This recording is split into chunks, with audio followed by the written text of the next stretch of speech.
So, welcome back this morning. I hope you had a great night's sleep, or if you got the email at a different time, I still hope you had a good nap, because nothing's better than a good nap.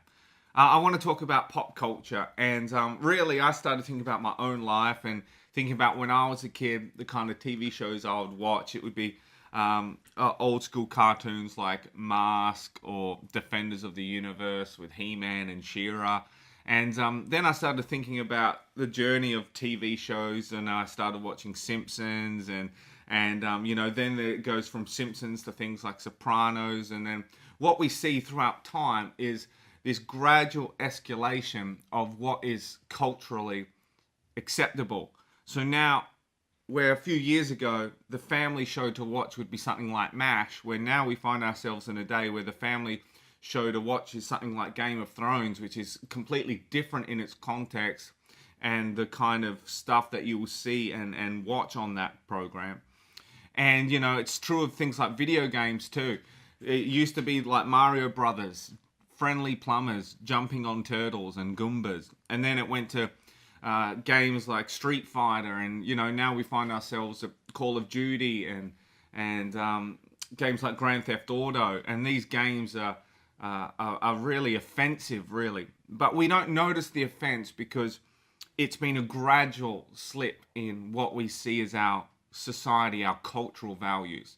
I heard an incredible illustration, which is if you put a frog in boiling water, the French people eat them. It's cool. I'm not here to judge. Hugs, not drugs, people. If you put a frog in boiling water, it'll jump straight back out.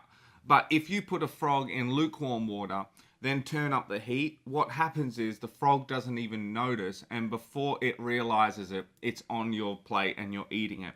Because it's the gradual change of the climate that catches everyone by surprise. So you may say, Paul, yeah, I do watch some of those shows. I know I maybe just don't notice the violence anymore. I don't notice the sex scene. I don't notice the nudity, whatever it is. And the scary thing is it's probably true. You may not notice it anymore, and that is called a little thing called desensitization. The gradual changing of the heat. In TV land, they call this phenomena the rating slip, whereas over decades, what would be a PG or a 13 plus is now going to be a 10 plus, and what would have been an 18 is now a 15. The gradual slide in standards. I guess starting on this journey of pop culture and looking at its effect on us as believers of Jesus and people who want to live to a standard that isn't of today's culture but is of the kingdom culture. First, I want to spend maybe a bit of time addressing, have we had some of that rating slip in our life where we first met Jesus and we had a different standard than we do today because of the gradual, slow changing of the temperature culturally and the climate of everything. So I just want you to consider that, really. And I want to remind you that in that rating slip, what happens is you forget about how important you are. We see through our marketing and our media the sexualization of people, and we see the degradation, and we treat people like commodities. I want to encourage you with some scripture before we close this morning.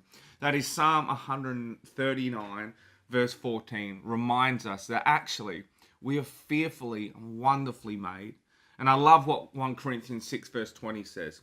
It reminds us, hey, you were bought at a price. Therefore, glorify God in your body, in your spirit, which are God's. Society will tell us that actually we're only valuable if we meet a certain criteria.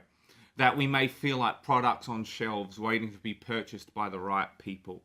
But what the Bible tells us is actually countercultural. It says, no, who you are is fearful and wonderful, and you've been made beautifully and incredibly and thought about.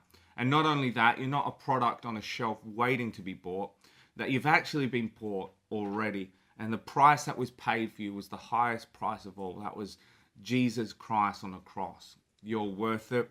You're valuable. No matter what the cultural may say, and no matter what society may put value on us, we know that actually we are valuable, we are important, we are special.